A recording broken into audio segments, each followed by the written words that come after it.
इसी डिसिप्लिन के साथ आप असल कुव्वत हैं तहरीक इंसाफ की, और इस कदर जानदार लोगों का इज्तिमा है जो अपने पीछे हजारों नहीं लाखों लोगों की हिमायत और एतमाद लेकर आज जमान पार्क के अंदर मौजूद है।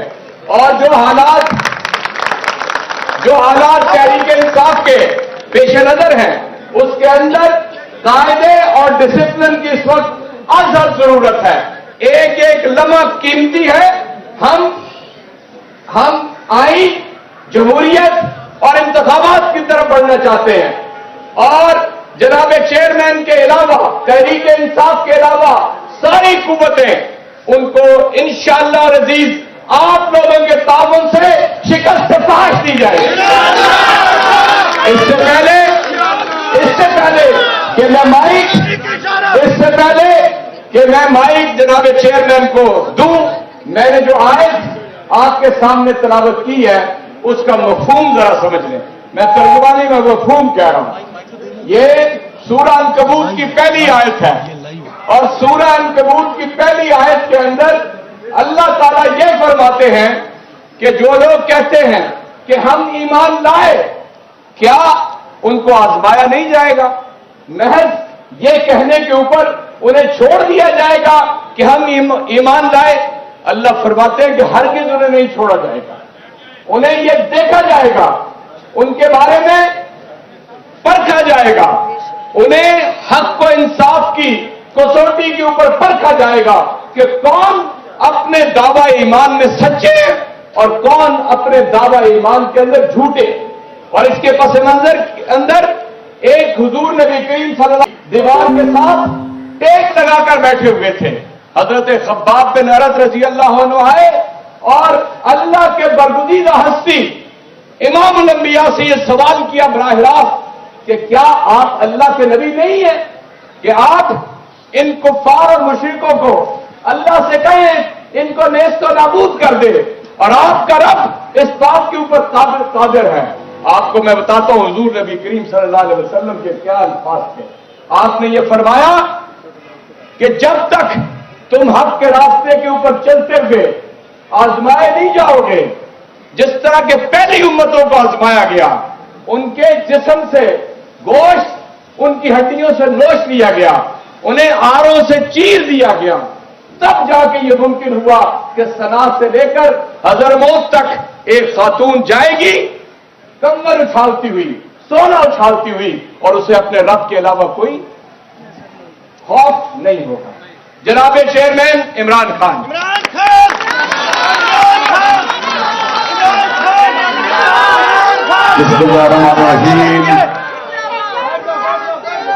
शुक्रिया। या करा बदो वैया का नस्ताइन। मैं चाहता हूं जस्ट प्लीज सामने आ जाएं कि कभी भी इस मुल्क की तारीख में किसी भी पार्टी के लीडर ने अपने लोग जिनको टिकट्स मिलने हैं उनसे इस तरह की बातें की हो जो मैं आपसे करने लगा। तो इसलिए मैं चाहता हूं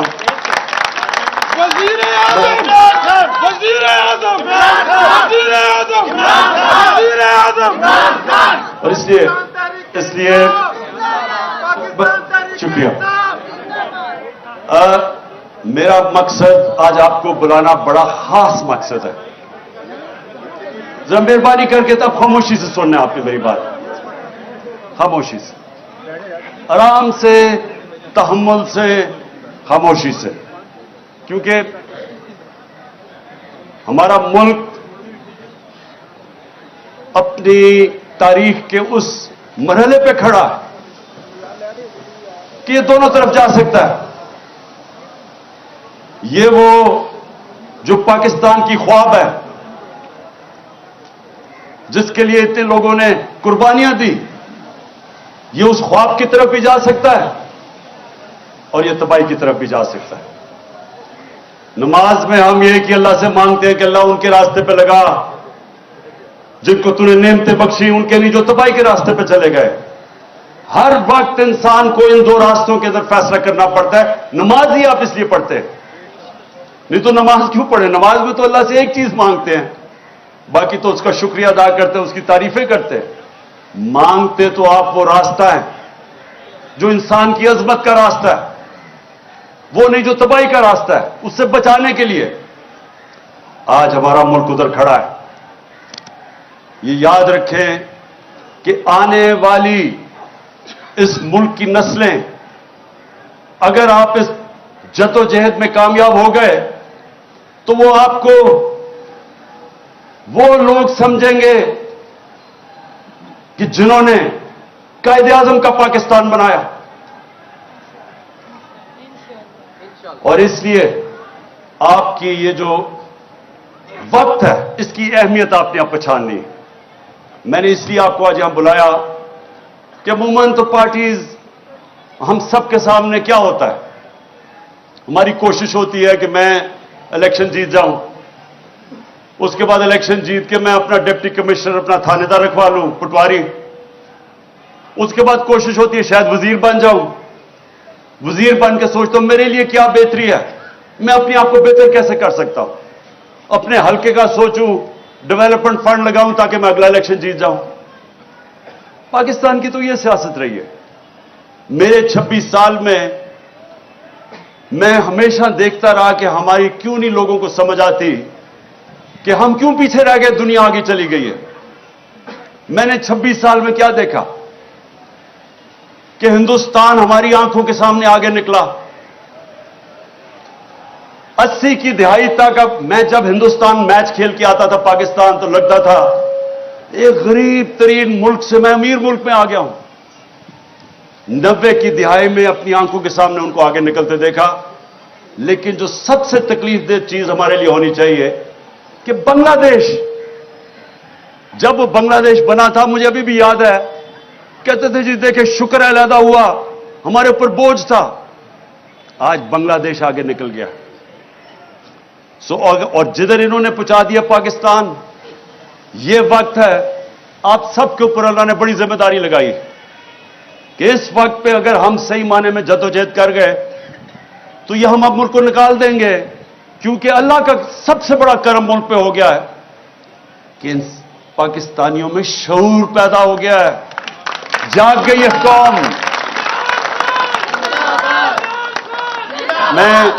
मैं पहले जो मैं मैं अभी जो बात करने लगा हूं, सबसे पहले मैं ये जो यहां घर में पिछले 40 घंटे जो मैं देखा है इस घर के ऊपर जिस तरह का हमला किया गया है, तो मैं कई दफा सोच रहा था कि देखें इतनी ज्यादा फौज बुला ली यहां, यानी हजारों लोग पहुंच गए, फौजी, पुलिस वाले, रेंजर पहुंच गए।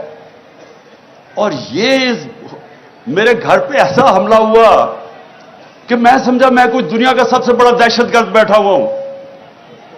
यानी आर्मर्ड कार मंगवा ली। आर्मर्ड कार, सोचे कि एक पॉलिटिकल आदमी है, 50 साल से कौम मुझे जानती है, 50 साल से मुझे जानते, किसी और पाकिस्तानी को इतना देर से नहीं जानते। एक दफा मुझे कोई बताए कि मैंने कभी कानून तोड़ा हो।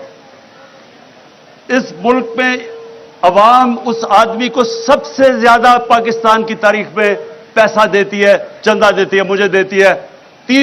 तीसरा अस्पताल वहां, सबसे बड़े खैराती इदारे हैं इस मुल्क की तारीख में। एक यूनिवर्सिटी नमल, दूसरी अभी अल कादर, सब खैराती गरीबों के लिए। और जो सबसे बड़ी पॉलिटिकल पार्टी का हेड हो, उसको फौज पकड़ने आ जाती है लोगों की, ये पुलिस की और रेंजर्स की। जुर्म क्या आता था कि पहले सब समझ जाएं कि प्रोपेगेंडा हो रहा है और असल क्या है। जुर्म यह था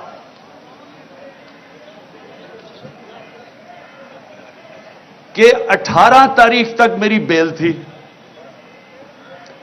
14 तारीख को पुलिस पहुंच जाती है। मुझे तो पता था कि 18 को मैं अदालत में जाना है, 14 को पुलिस पहले पहुंच जाती है। लाहौर हाई कोर्ट में जज उनसे, पुलिस से पूछता है कि जब 18 की आपने पेश करना अदालत में, और क्यों आई थी अदालत में पेश करने के लिए, तो 3 दिन आपने उससे क्या करना था, ये जज पूछता है उससे। मुझे पता है क्या करना था, इन्होंने वो करना था जो आजम स्वाति से किया और जो शहबाज गिल से किया।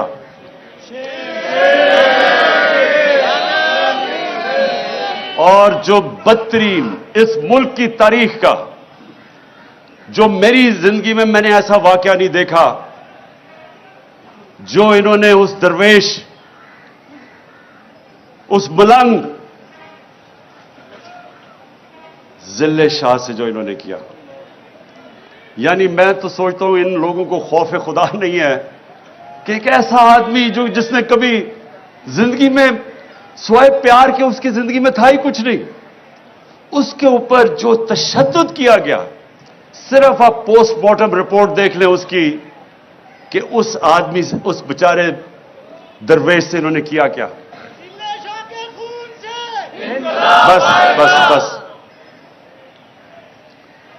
पोस्टमार्टम रिपोर्ट देखें कि उसका सर फाड़ दिया, उसका स्कल तोड़ दिया, उसका जिगर इन्होंने क्या मारा उसको कि वो सारा अंदर से इंटरनल ब्लीडिंग, उसकी स्प्लीन फट गई, उसके प्राइवेट पार्ट्स के ऊपर तशद्दुद किया, उसकी कमर पे मारा। यानी कौन से लोग ये कर सकते हैं इंसानों पे। और फिर ये बेगैरत आईजी को शर्म नहीं आई और अपने साथ बिठा के झूठ बोलता है कि जी एक्सीडेंट में मर गया हो। पहले मेरे ऊपर 302 लगाते, कत्ल का मुकदमा, 3 दिन के बाद कहता है एक्सीडेंट हो गया। लोगों को भेड़ बकरियां समझते हैं, ये इंसान नहीं समझते लोगों को। ये हैवान बैठे हुए हैं,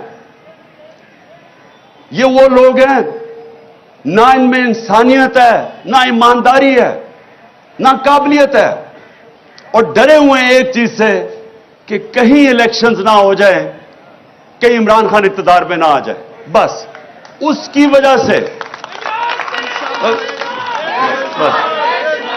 अब सुने जरा, जब वो यहां पहुंच गए और मुझे पता चला इतनी फोर्स लेके, क्योंकि हम तो समझ रहे थे 18 को मेरी बेल है, तक प्रोटेक्टिव बेल है। उसके बाद लाहौर हाई कोर्ट के प्रेसिडेंट को मैंने बिठा के अश्योरिटी बॉन्ड दिया, उसने जाके अपनी अश्योरिटी दी कि अदालत में ये प्रेजेंट हो जाएगा। जब ये हो गया तो कानून तो वाज़ेह है कि एक दफा अश्योरिटी बॉन्ड मिल जाए तो आपको अरेस्ट कर नहीं सकते। पहले वो डीआईजी ना मिले उसको, तब हमें पता चल गया कि इनकी नीयत खराब थी। ये कोई कानून लेकिन इंप्लीमेंट करने नहीं आए थे, ये मुझे जेल में डालने आए थे। और जेल में क्यों ये पूरी कोशिश हो रही है डालने की? क्योंकि लंदन प्लान का ये हिस्सा है। वो नवाज शरीफ को श्योरिटी दी हुई है कि इमरान खान को जेल में डालेंगे, ये उसका हिस्सा है, इसमें कानून का कोई हिस्सा नहीं है। और 5 और केस कर दिए हैं, 85 केस हो गए मेरे। ये पहली मेरी सेंचुरी होगी केसेस की, और मैंने बड़े सेंचुरीज की हुई है। अब सुने, सुने जरा, जरूरी एक बस, अच्छा अब सुने जरा गौर से सुने मेरी बात, क्योंकि मैंने आपको फिर से खास वजह से बुलाया है। मैंने कभी इस मुल्क का कानून नहीं तोड़ा। मैं आज राइटिंग में देता हूं, 85 केसेस हैं, एक केस में भी ये कोई भी मेरा गैर कानूनी चीज साबित करेंगे, इनको आगे जाने की जरूरत नहीं, मैं ही छोड़ दूंगा पॉलिटिक्स। बस एक मिनट सुने। अब मेरी बात सुने गौर से। देखिए, इनका तो हमें नियत समझ आ गई है। नियत यह है कि किसी तरह इमरान खान को जेल में डालो, एक दफा वो जेल में चला बलूचिस्तान ले जाओ, और एक के बाद दूसरा केस पे उसको वहीं रखो, और उसके बाद इमरान खान को जेल में डाल के इलेक्शन करवा दो, ताकि अगर इमरान खान नहीं होगा तो इनका ख्याल है कि ये इलेक्शन किसी ना किसी तरह इन चोरों को जिता देंगे। ये इनका प्लान है। हमारा प्लान क्या है? हमारा प्लान यह है कि सब इलेक्शन की आप जितने भी आए हैं, मैं अब आपके जो टिकट हैं, एक एक का टिकट मैंने खुद अपनी तरफ से, पहले हमारे टिकट में और लोगों के ऊपर छोड़ देता था टिकट देना, लेकिन मुझे पता है 2018 के टिकट बड़े गलत बांटे गए हैं, और मुझे पता है कि उसमें बदनीयती भी थी और पैसा भी चला था कई जगह पे। इसलिए इस बार टिकट मैं खुद दे रहा हूं। मेरी कोशिश होगी जिधर जिधर मुझे शक है मैं आपके इंटरव्यूज करूंगा, खुद करूंगा। اور میری یہ کوشش ہے، نہ میرا کوئی فیورٹ ہے، نہ میرا کوئی رشتہ دار، نہ میرا کوئی دوست، میں اپنی پوری کوشش کروں گا کہ جو میں سمجھتا ہوں کہ میرٹ ہے وہ میں اس کے مطابق ٹکٹ دوں گا۔ میرا 10 سال میں کرکٹ کیپٹن رہا، غلطیاں ہوئی ہوں گی، لیکن آج تک 10 سال میں کوئی نہیں کہہ سکا کہ اس نے میرٹ کے علاوہ ٹیم سلیکشن کی ہے۔ میں آپ کی پوری کوشش کروں گا کہ میرٹ پہ کروں گا، لیکن میں نے آپ کو آج ایک خاص بات کے لیے بلایا۔ دیکھیں، ہم ساری چیزیں کرتے ہیں، پالیٹکس میں بھی آتے ہیں، وزیر بننا چاہتے ہیں، وزیر اعظم بننا چاہتے ہیں، اچھی چیز ہے، لیکن ہم چاہتے کیا آخر میں؟ ہم 3 چیزوں کے لیے سب کچھ کرتے ہیں، یا ہم پیسہ بنانا چاہتے ہیں، ہم اپنی زندگی بہتر کرنا چاہتے ہیں، اپنا رزق میں اضافہ کرنا چاہتے ہیں، یہ سب سے بڑی وجہ ہے۔ دوسری عزت ملتی ہے، ڈی سی سلام کرتا ہے، پولیس والے آگے پیچھے، وہ بہت بڑی ہے کہ ہماری عزت میں اضافہ ہوتا ہے جب ہم ایم این اے بن جاتے ہیں، وزیر بن جاتے ہیں، یہ دوسری وجہ ہے۔ اور تیسری وجہ یہ ہے کہ مجھے پروٹیکشن مل جاتی ہے۔ اگر میری لڑائی ہے، علاقے میں دشمنی ہے، تو جیسے ہی میں الیکشن جیتتا ہوں، اسٹیٹ کی میرے پاس پاور آ جاتی ہے، مجھے پروٹیکشن مل جاتی ہے، یعنی میرا جب عزت میں اضافہ بھی ہوتا ہے، میری زندگی بھی بچ جاتی ہے۔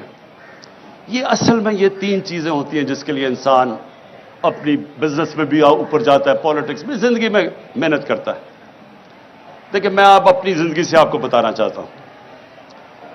سب سے پہلے جو سب سے بڑا خوف ہے وہ ہے موت کا۔ یہ ایک ایسا خوف ہے جو انسان کو غلامی بھی انسان قبول کر دیتا ہے موت کے خوف سے، بلکہ بدترین غلامی انسان کی ہوتی ہے جو وہ خوف کی وجہ سے وہ رائے حق پہ نہیں کھڑا ہوتا۔ میں مثال دیتا رہتا ہوں کوفہ کے لوگوں کی کہ ان کو پتا تھا حضرت امام حسین حق پہ کھڑے، انہیں پتا تھا کہ وہ اصول اور سچ پہ کھڑے، لیکن یزید کے خوف کی وجہ سے انہوں نے ان کی مدد نہیں کی، اور ہمیشہ وہ پچھتاتے رہے کہ اسلام کی تاریخ کا سب سے بڑا ظلم ہوا اور انہوں نے کچھ نہیں کیا۔ تو یہ جو خوف ہے، جب میں مدینہ کی ریاست کی مثال دیتا ہوں تو اپنے بچوں کو ضرور بتائیں کہ دنیا کی تاریخ کا سب سے بڑا انقلاب آیا تھا، اور یہ تاریخ کا حصہ ہے۔ 625 میں جنگ بدر، 313، 11 سال کے بعد یہ ہسٹری کا حصہ ہے، ورلڈ ہسٹری کا۔ 625 جنگ بدر، 636 میں رومن ایمپائر گھٹنے ٹیکتا ہے یارموک پہ، اور 627 میں دوسری سپر پاور پرشین ایمپائر قدسیہ میں گھٹنے ٹیکتا ہے۔ یہ ہیومن ہسٹری میں 11 سال میں کدھر 313 اور کدھر 2 سپر پاورز گر جاتی ہیں۔ یہ کیا ہوا تھا؟ سب سے بڑی چیز، انسانوں کے خوف ختم کر دیے تھے۔ دنیا کے سب سے عظیم لیڈر نبی صلی اللہ علیہ وسلم نے جب کہا تھا کہ اللہ کے ہاتھ میں ہے، قرآن کی کئی آیتیں،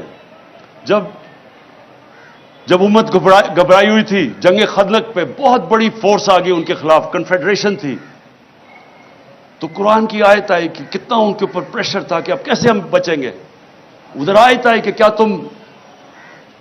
اگر تم بھاگ جاؤ گے تو کیا تم زندہ رہ جاؤ گے؟ کیا اگر اللہ نہ چاہے تم زندہ رہ سکتے ہو، اور اگر وہ نہ چاہے تو تمہاری کوئی جان لے سکتا ہے؟ خوف دور کر دیے۔ وہ دنیا کی امامت کی انہوں نے، جو ساری دنیا میں پھیل گئے۔ جو میں نے یہاں باہر دیکھا، آپ یقین کریں کہ میں تیار تھا اپنا بیگ پکڑ کے، میں نے کہا میں لوگوں کو میں زخمی نہیں دیکھ سکتا، کہ وہ ادھر سے فوج آ رہی ہے جس طرح کوئی کشمیر فتح کرنے آ رہی ہے، رینجرز آ رہے ہیں، ادھر سے پولیس، اور یہاں چند اتنی ٹیئر گیسنگ کی کہ ہم اندر کمرے کے اندر ہمارے لیے مشکل تھا۔ اس طرح کا انہوں نے اٹیک کیا، اور وہ چند، میں آج ان کو سلام کرتا ہوں جس طرح وہ کھڑے ہوئے ہیں لڑکے۔ بس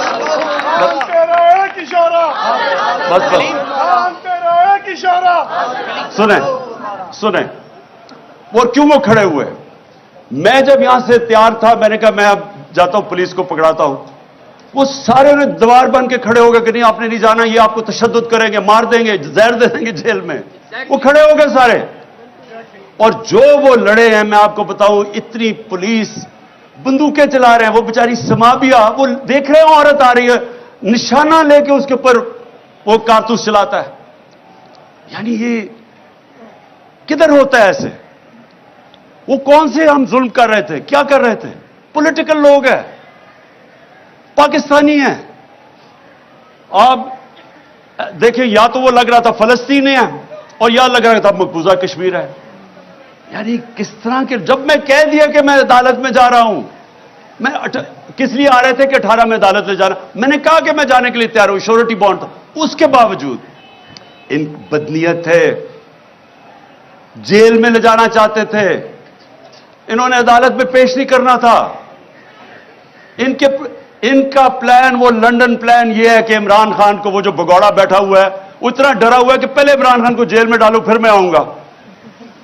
उसको मैं आज कह दूं लंदन में कि मुझे जेल में भी डालो ना, जो नवाज शरीफ तुम्हारा इस बार इस्तकबाल होगा, तुम्हारे होशोबाज उड़ जाएंगे।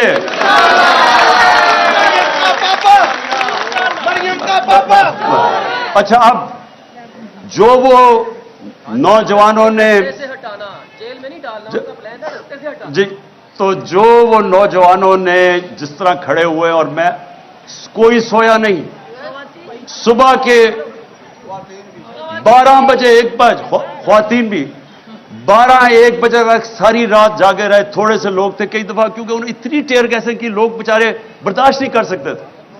उसके बावजूद जिस तरह, जिस जज्बे और जुनून से खड़े हुए हैं, मैं आज उनको सिर्फ इसलिए सलाम करता हूं कि ये जो याद रखें, कोई चीज जज्बे और जुनून और ईमान का मुकाबला नहीं कर सकता। चाहे आप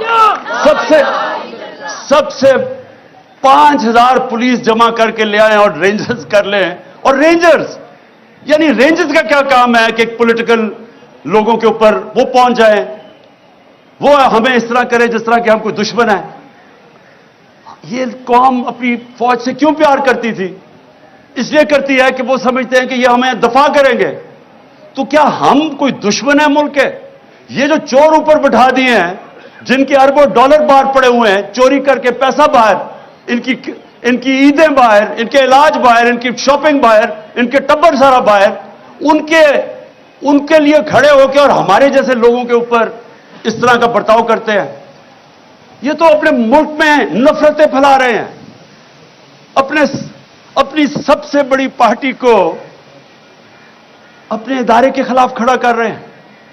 ये तो कोई दुश्मन दुआ करेगा कि पाकिस्तान में यह हो जाए। यही इस पाकिस्तान में हुआ था। क्या हुआ था कि सबसे बड़ी जमात के खिलाफ हमने फौज खड़ी कर दी। तो क्या सबक नहीं मिला कि मुल्क टूट गया था?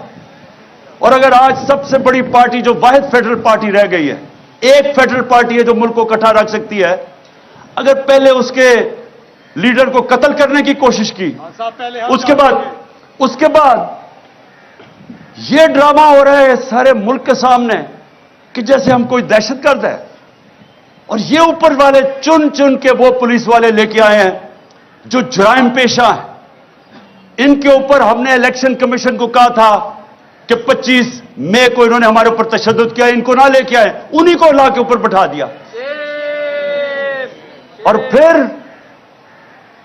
ये सोच रहे थे कि ये जब खौफ देखेंगे, पुलिस देखेंगे, तशद्दुद देखेंगे, भाग जाएंगे।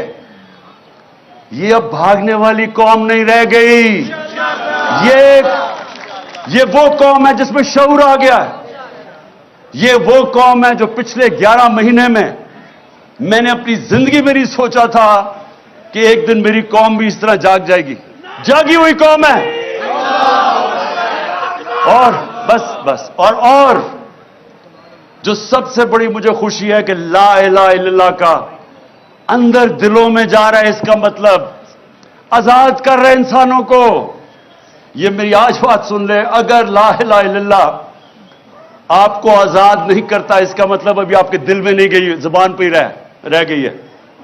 या करा हो तो वो या का नस्ताइन आजाद करता है इंसान को। मैं 26 साल से अपना नस्बुल ऐन बनाया कि अल्लाह सिर्फ मैं तेरी इबादत करता हूं और तेरे से मदद मांगता हूं, किसी के साथ और सामने नहीं झुकता। ये वो कौम है।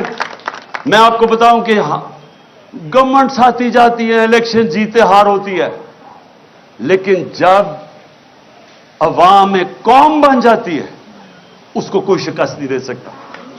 जर्मनी और जापान तबाह हो गई थी दूसरी जंग अजीम के बाद, 10-10 सालों में फिर खड़े हो गए और अजीम कौमें बन गई, क्योंकि कौम है। हम अभी तक कौम में नहीं बने थे। ये तो मैं हाजी साहब का खास शुक्रगुजार हूं कि उसने हमारी गवर्नमेंट, मुझे तो शुक्र अदा करना चाहिए जो कि उसने कौम को जगा दिया। गवर्नमेंट से जाए, कौम तो बना दिया उसने हमें।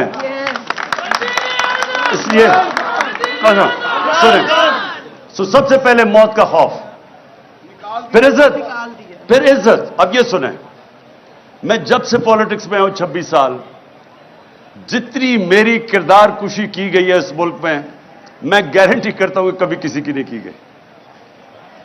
मुझे तो खैर इन्होंने क्या क्या नहीं किया, किताब छुपवा दी पिछली इलेक्शन से पहले किसी से पैसे देके, हर का इन्होंने जो मेरे ऊपर उछाला है गंद। मुझे सिर्फ तकलीफ यह है कि बुशरा बेगम को जो इन्होंने एक प्लान तरीके से उनके खिलाफ कैंपेन चलाई है, एक वो खातून। मैं अपनी जिंदगी में अगर किसी इंसान को समझाऊं कि वो मेरे से बहुत आगे है ईमान में, वो बुशरा बेगम है। अब उसकी जो किरदार कुशी की गई, जो खातून ना कभी डिनर पे जाती है, ना किसी शादी पे गई है 5 सालों में, ना कोई बार लंदन गई है, ना कोई शॉपिंग का शौक है, ना कोई बैंक अकाउंट है, उसके ऊपर जो उन्होंने किया प्लान करके। लेकिन मैं ये आपको बताना चाहता हूं कि देखें, मैं आपके सामने वो इंसान खड़ा हूं जो साबित करता है कि इंसानों के हाथ में इज्जत नहीं है। अगर इंसानों के हाथ में होता तो जितना इनका पैसा है, सारी तो तकरीबन टीवी चैनल्स खरीद चुके हैं। ये हर रोज वो हमारे जिल्लत ज्यादा मिलती है अगर आप जो लोगों से वादा करें वो पूरा नहीं करते।